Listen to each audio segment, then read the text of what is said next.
Bonjour et bienvenue dans ce nouveau numéro de l'Essonne en auteur. Au XVe siècle, l'auteur allemand Sébastien Brant rédige un poème satirique intitulé La Nef des Fous, porteur des inquiétudes et angoisses millénaristes à la charnière du Moyen-Âge et de la période moderne. Ce véritable répertoire des travers humains, illustré par le célèbre graveur Albert Dürer, puis thème d'un des plus célèbres tableaux de Jérôme Bosch, deviendra une œuvre littéraire au succès jamais démenti et une source d'inspiration féconde pour nombre d'artistes jusqu'à nos jours. C'est le cas de notre invité du jour, Antonin Fadinard, acteur, metteur en scène et auteur dramatique de plus d'une dizaine de pièces, qui, dans le cadre d'un appel à projet, a justement écrit une pièce intitulée « La Nef des Fous ». Dans une cité côtière, les pouvoirs politiques décident d'expurger la ville de tous les citoyens qu'ils jugent déviants par rapport à leurs règles sociales, en les traquant et en voulant les contraindre à embarquer sur une nef à destination de la mystérieuse île d'Aliena. Mais l'embarquement ne se fait pas aussi aisément et la folie des passagers comme de nombreux motifs intimes mettent plus d'une fois en déroute la volonté politique. Quel meilleur endroit que le théâtre de Bligny pour accueillir pareil sujet?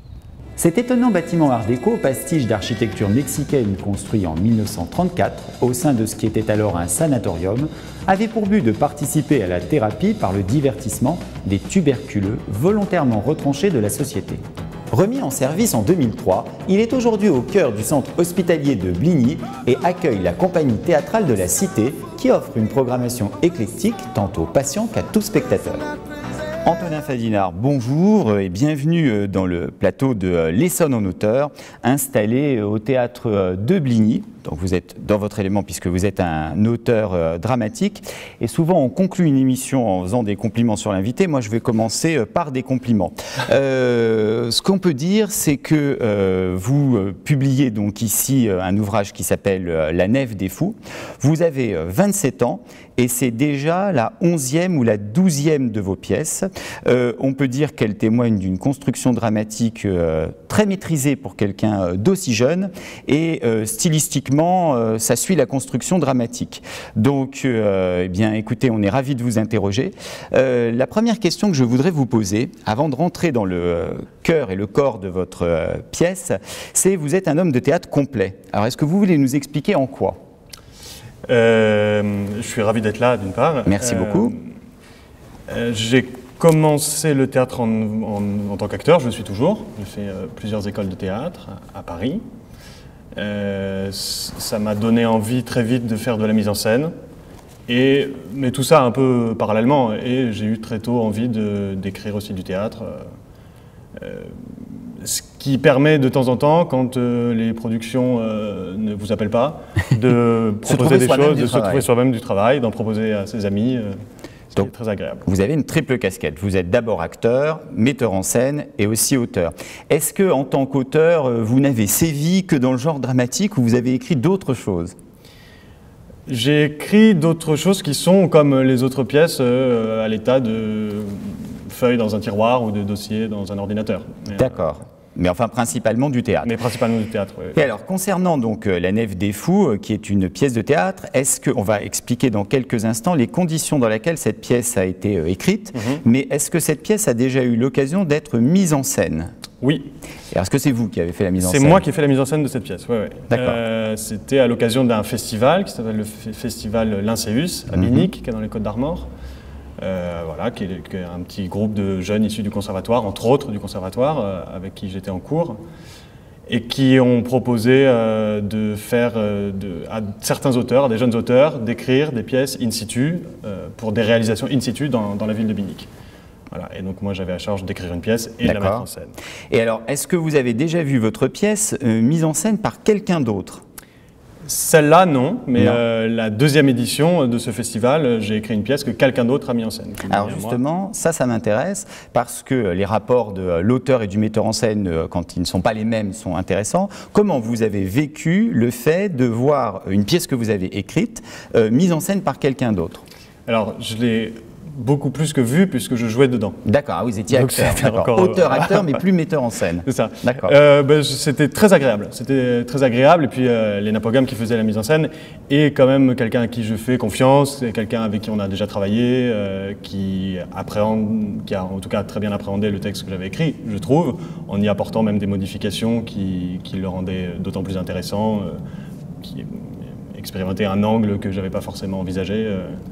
Oui, parce qu'un metteur en scène, ce n'est pas que quelqu'un voilà, qui fait de la lumière, de la décoration, etc. C'est quand même quelqu'un qui est un co-auteur, qui imprime un sens à la pièce. Et vous savez bien qu'au début, à l'apparition de la fonction de metteur en scène, ce sont des rapports assez compliqués avec les auteurs. Est-ce que vous, c'est quelque chose qui s'est passé, dont vous dites que vous aviez confiance dans la personne, vous avez trouvé que le sens que vous avez voulu imprimer s'est bien retrouvé sur scène, ou vous avez admis que le sens que lui avait trouvé le metteur en scène, bien même si ce n'était pas le même que le vôtre, ça passait, c'était une façon d'éclairer votre œuvre différente?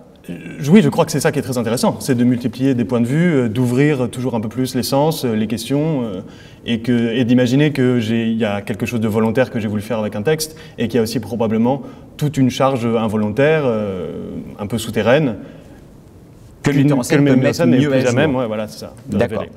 Alors, je crois donc que cette pièce, elle correspond à un appel à projet. Vous en avez un petit peu parlé. Est-ce que vous pouvez être plus précis sur les conditions dans lesquelles vous avez été amené à rédiger La Nef des Fous, qui est une sorte de travail de commande, sans que ce soit péjoratif? C'est ça, mais c'est un peu un travail de commande, mais j'en étais très heureux, je l'ai fait de bonne grâce. Donc c'est dans ce petit village des Côtes d'Armor, cette petite ville même des Côtes d'Armor, où la compagnie a la chance de pouvoir louer un manoir dans lequel on invite, je fais partie de cette compagnie donc maintenant je peux dire on invite des auteurs l'hiver qui viennent écrire, mettons une semaine. Une sorte de résidence? Voilà, une sorte de résidence, tout à fait une résidence même, qui viennent écrire pour le festival qui se déroule en juin, toute la résidence de juin, qui est une résidence de création cette fois, où viennent les acteurs, les metteurs en scène, les auteurs s'ils sont ou metteurs en scène ou acteurs, pour créer ces pièces-là qui seront créées généralement en extérieur, sur la plage, ce qui va expliquer des choses qu'on trouve dans le livre. Voilà, près du phare. Et alors du coup, cette pièce, elle a été écrite en combien de temps, puisque vous avez situé le temps général du projet, mais en combien de temps vous l'avez écrite, la pièce elle-même vraiment? C'est difficile de me rendre compte. J'ai été en résidence une semaine, dans laquelle j'ai écrit, il y a 3 parties, les 2 premières parties là-bas, et la 3e partie, c'est quand je suis rentré à Paris, donc je compte un peu moins bien le temps, parce que c'était 2 heures par-ci, 2 heures par-là. Oui. Mais enfin, ça a été écrit relativement vite du coup. Oui, mais c'est vrai que ça a été écrit assez vite et quand je quittais la résidence, je pensais que c'était vraiment... Enfin, je me suis dit, bon, c'est très médiocre, il va falloir que je repasse dessus. Et non, mais il y a vraiment... on est assez mauvais juge, mais c'est le fait de l'entendre dans la voix des... Enfin, que les acteurs y mettent leur voix, qui dit si c'est bon, enfin, s'il se passe quelque chose, si c'est juste, si c'est intéressant ou pas. Ça donne une distance par rapport au texte qu'on n'a peut-être pas en tant que lecteur et du coup on voit mieux. Ça lui donne du corps. Oui, aussi. Parce que sinon, bon, c'est des mots qui peuvent... Un poème peut être très très beau quand il est écrit et quand on le passe dans la voix d'un acteur sur scène... Il faudrait un gueuloir permanent. Alors il a un titre extraordinaire, La Nef des Fous, qui est un véritable topos littéraire. On va expliquer ce qu'est cette Nef des Fous, mais ça parle à tout le monde, c'est une expression qui est assez connue, même si tout le monde n'en connaît pas forcément l'origine. Est-ce que c'est vous qui avez choisi le titre et le topos, parce qu'on retrouve quand même de manière très précise le vrai topos de La Nef des Fous? D'où vient ce titre et ce topos? Ça ne fait pas partie de la commande. D'accord, c'est un choix donc. Mais il y a très longtemps, un ami à moi qui me l'avait soufflé, qui m'avait dit ah tiens, ce thème-là est intéressant, et c'était un thème dont j'avais déjà entendu parler. Moi, dont j'avais entendu parler, j'avais seulement entendu parler de la légende, cette espèce de coutume médiévale tout à fait étonnante, barbare, qui est très très bien reprise et décryptée par Foucault. Et quand j'ai commencé à travailler dessus, je me suis procuré le livre de Brandt, qui est le premier texte qui s'appelle La Nef des Fous. Voilà. Alors, est-ce que vous voulez en rappeler l'argument? Je reprécise simplement que Brandt était un auteur allemand, un poète exactement, satirique, et que effectivement, en 1494, il a sorti un livre, donc un long poème satirique qui s'appelle La Nef des Fous. Est-ce que vous voulez en rappeler l'argument? Je l'ai lu il y a assez longtemps, du coup, mais il dresse un portrait, comme un peu des caractères, toutes les situations dans lesquelles on pourrait être fou, de tous les fous de la société. Et on se rend compte, il y en a, je crois, 122, donc tous ces fous-là sont destinés à embarquer sur une nef qui se dirige vers l'île de Naragonia, qui est donc l'île de la folie, mais qui est surtout le plus loin possible. Bien sûr. Moi, ce que j'ai lu de cette pièce, c'est quand même, il dresse des portraits de toutes les fautes qu'on puisse... C'est très très puritain. Oui, bien sûr, très moralisateur. Très moralisateur. Et le moindre écart, on devient fou, et donc on gagne un ticket pour cette île. Pour cette île. Mais on n'y arrive pas forcément à cette île, parce que qu'est-ce qui se passe en fait? Le bateau, il arrive un accident à ce bateau. Alors, dans la tradition des Flandres, vraiment, il y avait cette première tradition qui est qu'on se dégageait des fous en les plaçant sur des bateaux. On les exile au sens étymologique du terme. Parce qu'on les mettait sur la rivière, en fait, sur une barque qui descendait la rivière jusqu'à la mer. Et une fois que la barque pleine de fous atteignait la mer, généralement, on la brûlait. Voilà, donc en fait, on prétend qu'on les exile, mais c'est plutôt une élimination.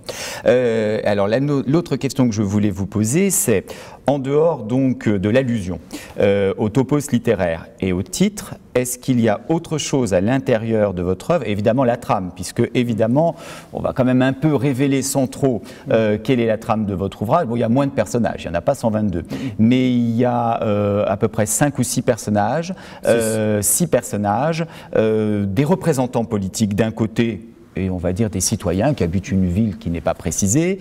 Et en fait, il y a non pas un appel à projet cette fois-ci, mais un appel à embarquement pour tous les fous. Et donc, un homme politique, aidé d'une sorte de secrétaire, n'est-ce pas, incite vivement les autres personnages à partir. Évidemment, alors, il y a autour de ça toutes sortes de comportements, certains qui ne voient pas le danger, d'autres qui sont compromis parce qu'on leur demande de délivrer des listes de fous et eux pourront rester, et puis finalement il y a une fin qui est très surprenante. Mais à part cet argument donc, qui ressemble au texte de base, est-ce qu'il y a autre chose que vous empruntez au texte de Brandt, ou, parce qu'il faut aussi penser que ça a été très célèbre, la Nef des Fous, par rapport à des tableaux et les illustrations d'un côté de Dürer et le fameux tableau de Jérôme Bosch. Alors est-ce qu'il y a autre chose? Non, il n'y a pas vraiment autre chose. D'accord.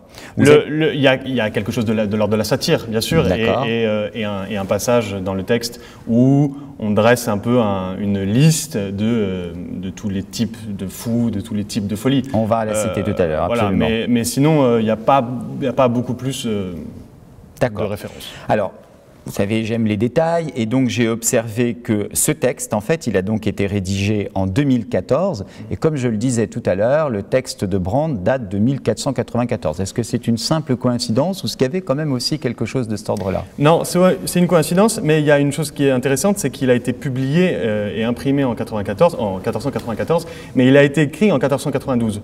Et 1492, c'est l'année d'un autre grand bateau qui atteint une autre grande île célèbre qui va faire basculer... on passe du monde médiéval au monde moderne, et d'ailleurs le Nef des Fous, c'est aussi quelque chose, et on le voit aussi dans votre œuvre, c'est quelque chose qui envisage ce changement de civilisation.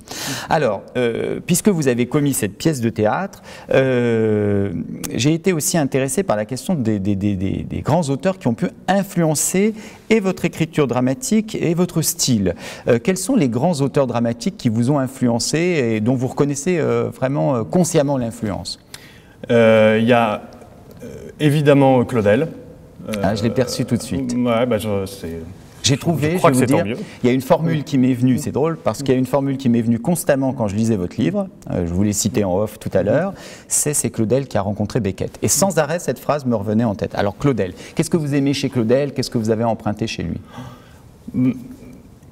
C'est dur à dire. Je trouve qu'il a avant tout un souffle poétique, organique, qui est absolument merveilleux, et que sous un peu l'égide toujours de grands astres, de grands éléments, et puis quand même la religion, une transcendance. Oui, plus voilà. Que la religion, la question de la transcendance. La question de la transcendance. Au milieu de tout ça, il y a quand même des corps bouillants qui se heurtent les uns aux autres. Moi, ça me bouleverse vraiment cette écriture, et tous les grands thèmes qu'il met lui aussi en scène, qui sont généralement des grandes fresques, enfin pas généralement, mais très souvent des grandes fresques. Des personnages épiques, voilà, etc. Exactement. Moi j'ai trouvé qu'il y avait par exemple un personnage en particulier, le personnage qui est jeune, le jeune homme aux yeux d'émeraude, qui me faisait penser à un héros claudélien. C'est comme ça que j'ai fait le rapprochement, un peu à Tête d'Or. Je ne sais pas si vous aimez Tête d'Or, mais j'ai trouvé qu'il y avait... D'accord, écoutez, voilà. Bien sûr. Alors si j'ai perçu les influences classiques, puisque quand même Claudel maintenant est rentré, hein, c'est un auteur classique, le style symboliste aussi un petit peu, est-ce que vous reconnaissez maintenant une appartenance, une influence d'une école théâtrale contemporaine que là, par contre, moi, je n'ai pas du tout, enfin, je suis incapable de la distinguer? Non, je ne crois pas. Enfin, je ne suis peut-être pas à même de répondre à cette question. En tout cas, moi, je me réclame d'aucune mouvance, aucun mouvement, ni vraiment d'aucune école. Non. D'accord. Alors, pour avoir donc une influence classique, on vient de le dire, pour autant, votre pièce, et pour surtout partir d'un motif médiéval, votre pièce a beaucoup de résonance contemporaine. Elle aborde beaucoup de thèmes actuels. Avant qu'on essaye un petit peu de lister ces thèmes, est-ce que vous reconnaissez aussi à votre pièce une dimension militante? D'ailleurs, est-ce qu'écrire du théâtre, c'est être quelque part militant? Parce que le théâtre a même une origine politique, quand on connaît ça. Je crois que écrire du théâtre et faire du théâtre est éminemment politique au sens premier du terme, et que ça ne peut pas être autre chose que contemporain. Le théâtre contemporain, pour moi, est proche d'un pléonasme, parce que on fait du théâtre, on ne fait pas du théâtre pour qu'il s'inscrive quelque part dans la fresque de la littérature, mais pour avoir une incidence sur ce qui se passe aujourd'hui, pour parler à des gens, pour parler de quelque chose à des gens qui sont là. Parce qu'ils sont aussi un spectacle vivant, immédiat. Absolument. D'accord. Et alors, bon, moi, il y a une chose qui m'a par contre, non pas contrarié, mais qui m'a chiffonné, enfin qui m'a interpellé, c'est que dans cette nef des fous, moi, je n'y ai pas vu de fous. Est-ce que ça, vous en êtes conscient, ou est-ce que vous y voyez des fous? Alors, il y a la citation de Foucault. Vous voulez rappeler cette citation de Foucault qui est en épigraphe de votre ouvrage? C'est de l'homme à l'homme vrai. Le chemin passe par l'homme fou, oui, c'est ça. Bon, oui. Qui est une épigraphe que je n'ai pas choisie, que l'éditeur a choisie, et c'est très étonnant parce que moi j'en avais choisi plein d'autres pour les dossiers de la pièce, plein d'autres passages de Foucault, et c'est très étonnant, enfin c'est pas si étonnant que ça, mais qui... mais il l'a choisi en amont, il l'a choisi après avoir lu votre pièce? Après avoir lu. Et lui, il a trouvé que son épigraphe s'appliquait bien à ce que vous aviez écrit. Mais parce que Foucault, c'est dans l'Histoire de la folie, bien sûr, au tout début, il parle de la nef des fous au tout début de l'Histoire de la folie, parle le fou tel qu'il l'entend et tel qu'on l'entend et tel que moi aussi je l'entends, c'est celle du non-affilié, c'est celui qui ne rentre pas dans l'ordre social. Voilà, c'est ça, qui interroge la norme, qui interroge la marge, et c'est en tant que exclu, marginal, en tant que porteur aussi de quelque chose d'extérieur, de caché, qui viendrait secouer un peu les structures bien pensantes d'une société à l'époque du Moyen-Âge obscurantiste, à notre époque... d'autres formes d'obscurantisme, voilà. Peut-être, oui. Parce que quand on lit la pièce, à un moment donné, un personnage qui est... il y a deux personnages relativement... à la fois inquiétants, et on a tellement envie de rire parce qu'ils sont un petit peu archétypaux, caricaturaux, bêtes aussi on peut le dire, c'est la femme au sein rouge, donc l'espèce de secrétaire politique dont je parlais tout à l'heure, et puis l'homme au ventre blanc.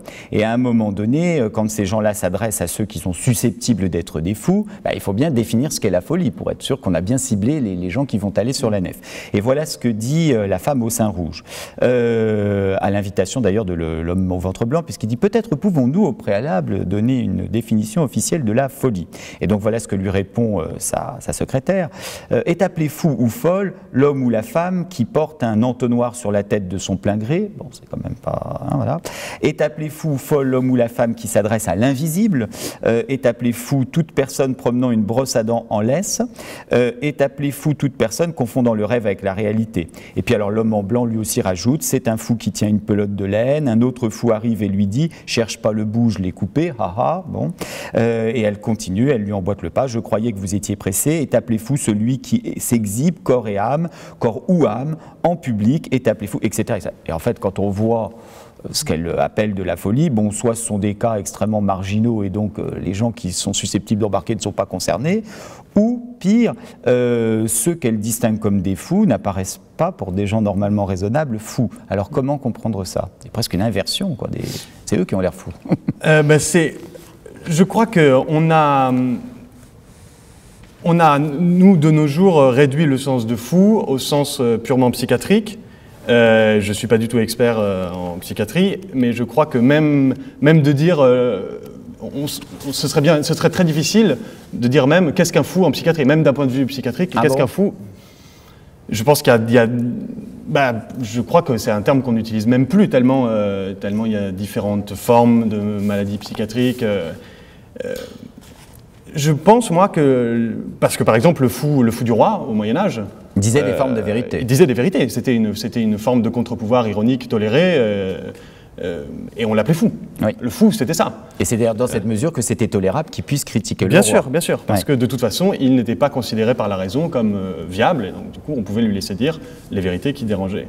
Un peu comme une soupape, d'ailleurs, qui est généralement dans toutes les sociétés organisent comme ça, généralement dans la figure de son fou, une soupape où l'abcès de l'obscurantisme dont on parlait, ou du trop plein de contrôle, peut s'évacuer avant d'exploser. Mais donc votre livre fait aussi la démonstration que la définition de la folie ne va pas de toi. Absolument. Voilà, ça tient aussi à celui qui juge l'autre fou. Absolument, absolument. Qui est une mise à part, qui est vraiment, je crois que la folie, c'est surtout parce que je dis tu es fou, ou on m'a dit que je suis fou, c'est là qu'existe la folie. En soi, la folie, c'est très difficile. Combien de génies, s'ils n'avaient pas écrit une symphonie ou des œuvres colossales, auraient simplement été appelés fous. Sade, voilà, est-ce qu'un malade, un génie, etc. Par exemple. D'accord. Alors, bon, évidemment, à côté de ce problème de la folie, il est aussi donc du coup un prétexte à dénoncer ceux qui stigmatisent la folie, à savoir les responsables politiques qui, comme je l'ai déjà dit, sont représentés dans votre livre par l'homme au ventre blanc et la femme au sein rouge. Est-ce que votre livre est un livre qui veut dénoncer tout un type d'homme politique actuel, peut-être, je ne sais pas. Est-ce que vous avez quelque chose contre les hommes politiques?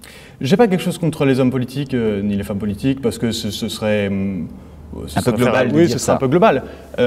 Mais j'ai quelque chose contre la façon dont on organise le vivre ensemble, dont on a récupéré la fonction politique en tout cas. Et voilà, et contre ce qu'on en fait, après on entre dans un peu des poncifs, mais je trouve que c'est évidemment parce qu'ils sont quand même mal gérés. Enfin, votre responsable politique, il est quand même gratiné. Bon, un personnage de théâtre n'est jamais un personnage réel, il est toujours un symbole en fait. Et alors lui, il cumule absolument toutes les tares du politicien plus que d'ailleurs l'homme politique. C'est un manipulateur de première, c'est une sorte de démagogue, c'est un cynique bien sûr. Et alors il y a des répliques qui sont vraiment des remarques qui ne sont pas piquées des vers dans votre ouvrage, ça fait partie de ce qui est savoureux. À un moment donné, on voit avec quelle désinvolture il traite les problèmes politiques. Oh, je vous passe le chapitre sur le chômage, le vol et autres désagréments sanitaires. Donc c'est dire où il place les problèmes sociaux, pour lui ce sont des problèmes sanitaires. Et vous savez, c'est pas si caricaturaux, c'est un maire, Oui. Il y a des maires de ville qui, pour certaines questions comme la question de l'accueil des Roms, ont tenu des propos plus ou moins similaires. D'accord. Et alors, quand même, vous faites un système de personnages où il y a de la réplique, et ce fameux jeune homme un peu idéaliste, le garçon aux yeux d'émeraude, à un moment donné, répliquera à l'homme au ventre blanc: quand on accepte le meurtre comme une nécessité démographique, je crois qu'on a un très rare sens de l'humour. Bon, il y a donc quand même, comme ça, toute une critique d'un certain type, je dirais plus de politiciens que d'hommes politiques, parce qu'il faut dire que c'est quand même un engagement d'être un homme politique, donc ils ne sont peut-être pas tous à mettre dans le même sac, ce serait vraiment désespérant, mais donc il y a bien cette dimension dans votre ouvrage. Et puis également, je crois que vous êtes une autre chose, toujours un petit peu dans l'auteur de théâtre préoccupé par la vie de la cité, vous êtes très sensible, j'ai trouvé, à la condition de la femme. Donc les femmes, elles sont représentées par 3 types de femmes dans votre livre. Bon, cette secrétaire administrative, presque asexuée en fait, voilà, est une femme de circonstance. Mais il y a 2 vraies femmes qui ont des vraies vies de femmes, l'autre n'a l'air de ne pas avoir de vie du tout. Elle est administrative, c'est une armoire, quoi, un placard. D'ailleurs, ce qui est très drôle, je reviens sur ce personnage qui m'a vraiment marqué, c'est qu'elle est tellement pas quelqu'un que tout au long de votre pièce, son patron, le maire dont vous parlez, s'adresse à elle en changeant de prénom systématiquement pour dire qu'elle est vraiment personne. Quoi. Oui, mais c'est ça, c'est un peu le placard. Oui, mais c'est pas tout à fait vrai parce qu'elle, au contact de la fin, elle s'humanise un petit peu. Elle finit par s'humaniser, par être troublée aussi par la charge organique, émotionnelle, passionnelle des autres. Oui. Ben, oui, mais elle vient de loin. Elle a été justement désincarnée. C'est ça aussi, tous ces noms qui se succèdent. C'est qu'elle est désincarnée. Ouais. Elle n'est qu'une fonction. Et c'est ce qu'elle réclame d'abord, d'ailleurs. Mais alors, disons que, bon, vraiment, en tant que femme, il y a deux femmes qui sont plus marquantes, qui est la femme aux pieds bleus et la femme la fille, puisqu'elle est plus jeune, évidemment, fille aux cheveux couleur nuit. Aux cheveux nuit. Aux cheveux nuit, si j'ai bonne mémoire. Et finalement, ces femmes, elles incarnent la difficulté de la condition féminine, surtout liée à l'homme. Bon, la femme la plus âgée, elle montre deux choses de l'homme. D'une part, elle montre quand même son énorme égoïsme et l'abandon, puisqu'elle a été abandonnée. Alors il vient avec du repentir, mais des fois il dit des choses en essayant de se rattraper qui sont pires que s'il n'avait rien dit. Et puis la fille, par le même homme, elle va être violée. Donc là il y a quand même vraiment une mise en lumière de la difficulté de la condition féminine. Puis finalement, en creux, une critique du comportement masculin. Est-ce que vous reconnaissez ça aussi? Et qu'est-ce que vous pensez d'ailleurs de la condition féminine aujourd'hui, du coup? C'est une question très vaste. Mais oui, ça me préoccupe beaucoup. Mais avant la condition féminine, je suis assez fasciné, moi, par les femmes qui m'entourent. Et je leur trouve une très grande force. Donc ça vient d'une expérience personnelle, Oui, mais qu'on constate un peu partout. Je trouve que encore maintenant, on a quand même beaucoup de progrès à faire par rapport à cette condition féminine. Et pourtant, à l'intérieur de ça, et depuis un moment quand même, je trouve qu'il y a une sorte de force un peu obscure, donc ça c'est un peu du symbolisme de dire ça, mais qui leur appartient et qui me fascine, qui me bouleverse et qui m'intéresse beaucoup, qui me donne envie d'écrire et de leur écrire des rôles et de soulever encore, de fouiller encore ce qu'il peut y avoir là-dedans. Alors, est-ce que vous êtes ou vous serez un homme exemplaire?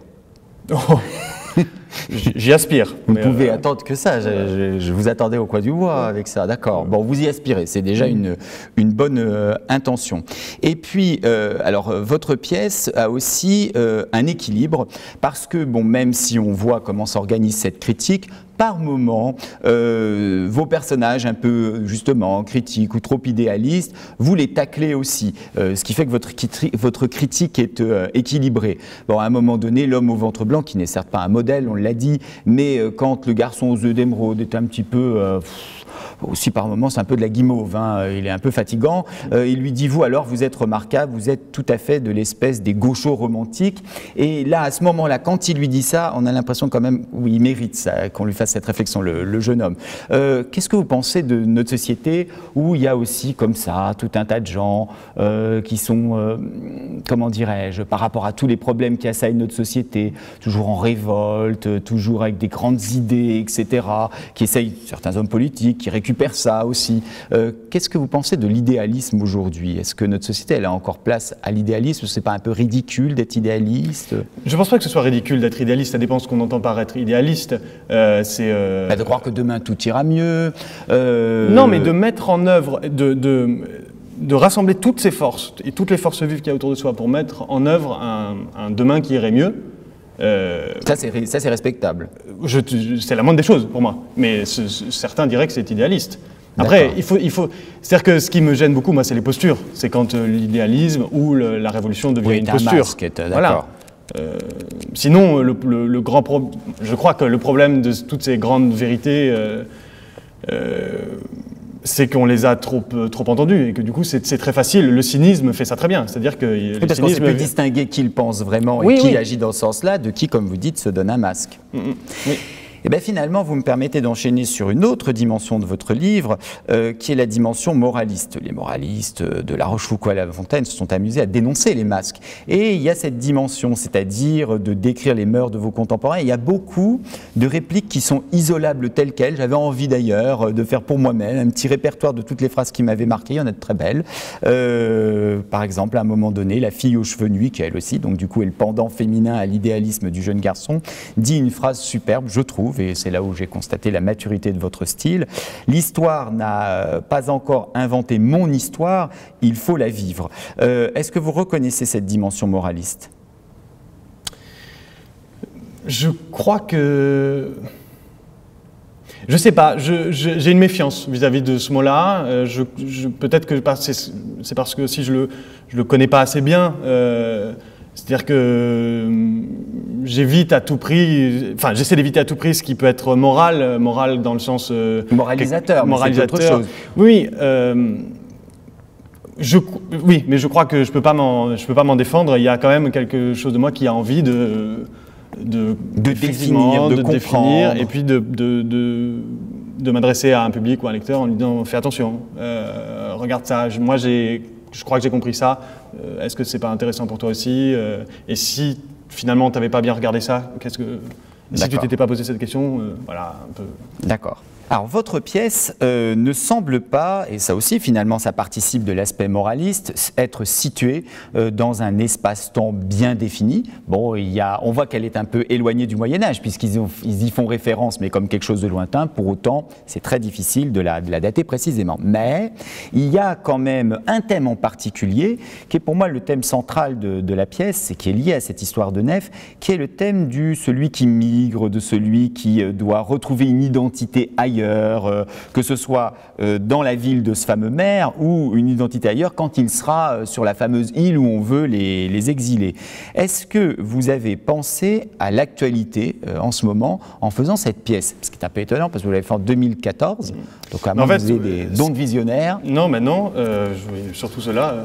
Mais non, ce qui est assez curieux, c'est que oui, ça se prête assez bien à la situation actuelle, mais à l'époque, c'était plutôt celle des Roms, celle des camps Roms, qui était un peu brûlante. Oui, mais alors, allez-y. Mais en vrai, ça m'intéressait de parler de ça de manière un peu périphérique, mais ça parle en fait de toutes les exclusions, de toutes les manières dont certaines personnes sont exclues, mais ça commence, j'ai envie de dire, même dans une cour d'école. Ça existe des gens qui, parce qu'ils font des choix particuliers ou parce qu'ils font des choix identitaires ou d'assumer, d'affirmer des choses et qu'ils ont un courage, la masse, les met de côté, décident que non, ils sont déséquilibrés, ils ne participent pas à l'ordre, mais au désordre, au chaos. Et ça peut participer d'une très grande cruauté. L'exclusion scolaire est devenue maintenant une préoccupation, je crois, politique. Vous voyez, on parle des défauts, des fois ils se préoccupent des vrais problèmes. Bien sûr. Et c'est quelque chose, effectivement, qui est... bon. Mais alors, ce qu'il y a de frappant, c'est que comme il y a ce motif de la mer et du bateau, ajouté à celui du migrant, moi je me suis dit mais c'est pas possible, c'est un devin. Et il y a des phrases qui sont extrêmement frappantes, j'en ai relevé 3 moi que j'avais envie de citer parce que vraiment elles rendront le spectateur sensible à cette approche. Voilà à un moment donné ce que dit l'homme aux ongles d'or, qui n'est pas que sympathique, c'est lui le violeur tout de même. Je ne suis pas vraiment d'ici, je n'ai nulle part où aller, devant moi on a toujours pointé le doigt dans une direction quelconque en disant c'est par là ton pays. Donc on voit, oui, effectivement, cette violence, et on peut penser à ce thème-là. On voit aussi ça, page 39, voilà, quand il est dit « Qui porte un nom imprononçable est un étranger, donc quelque part un fou ». Et donc on retrouve les deux thèmes associés, tout de suite l'étranger, qu'on taxe de folie pour pouvoir légitimer qu'on va... s'en débarrasser, quoi. Bon. Mais finalement, donc, ce thème de l'exclusion, pour vous, il était beaucoup plus large il partait des Roms, mais il était beaucoup plus large que la simple question de la migration. D'accord. Alors, un dernier thème que je voulais voir avec vous, enfin, c'est pas réellement un thème, c'est maintenant l'histoire du style. Et j'avoue que j'ai adoré votre style. Enfin, je vous ai dit tout de suite au début de l'émission que j'étais très étonné par votre maîtrise de la construction dramatique et la maîtrise stylistique, parce que, à côté de répliques, qui sont, on va dire, d'un certain réalisme, voilà, absolument, il y a des passages qui sont de véritables moments poétiques. On a fait tout à l'heure allusion à Claudel, qui procédait un peu ainsi. Quel est le sens à donner à ces passages poétiques? Ils interviennent à quel moment de votre pièce? Pourquoi tout d'un coup basculer de ce langage, qui pourrait être le langage ordinaire, à ces moments poétiques? Qu'est-ce que ça marque dans votre écriture dramatique? Il y a quelque chose qui est très manifeste, parce que visible à l'écriture, c'est que les passages, disons, amoureux, des duos amoureux, sont écrits en vers libre, comme ce qu'on pourrait vaguement appeler des envolées. Mais moi, ce qui m'intéresse beaucoup dans l'écriture, c'est justement de faire ces grands allers-retours entre un langage trivial et un langage qui soit de l'ordre de la poésie. La poésie peut être triviale, mais d'une poésie, disons, un peu plus lyrique. Comme si, justement, il y avait par moments, au cœur de la réalité, des choses qui s'ouvraient et des sortes de fulgurances comme ça. C'est pour mimer le mouvement de la vie? C'est pour mimer un mouvement de vie? Oui, oui. Et puis je n'ai rien inventé, hein, puisque par exemple Shakespeare fait fait ça. voilà, exactement. Shakespeare fait ça très souvent, sans qu'on puisse parfois comprendre quelle est sa logique. Et parfois il revient en pentamètre iambique, parfois en prose. Lui, il avait la légitimation baroque. Et puis aussi cette ambition du théâtre total. Est-ce que la réflexion sur le genre, justement, parce qu'on peut quand même aussi rapprocher ça de ça, est-ce que la réflexion sur le genre littéraire, c'est quelque chose qui vous anime quand vous écrivez, ou vous écrivez selon une nécessité qui n'est pas comme ça, presque universitaire, à se poser des questions sur le genre? Je ne me pose pas la question du genre. C'est plus, c'est une partition. J'ai créé une partition pour qu'elle soit jouée par des gens, pour des gens. Voilà, c'est dans ce sens-là que j'ai envie de réfléchir. D'accord. Eh bien, écoutez, Antonin Fadinard, nous vous remercions beaucoup d'être venu sur le plateau de l'Essonne en Auteur.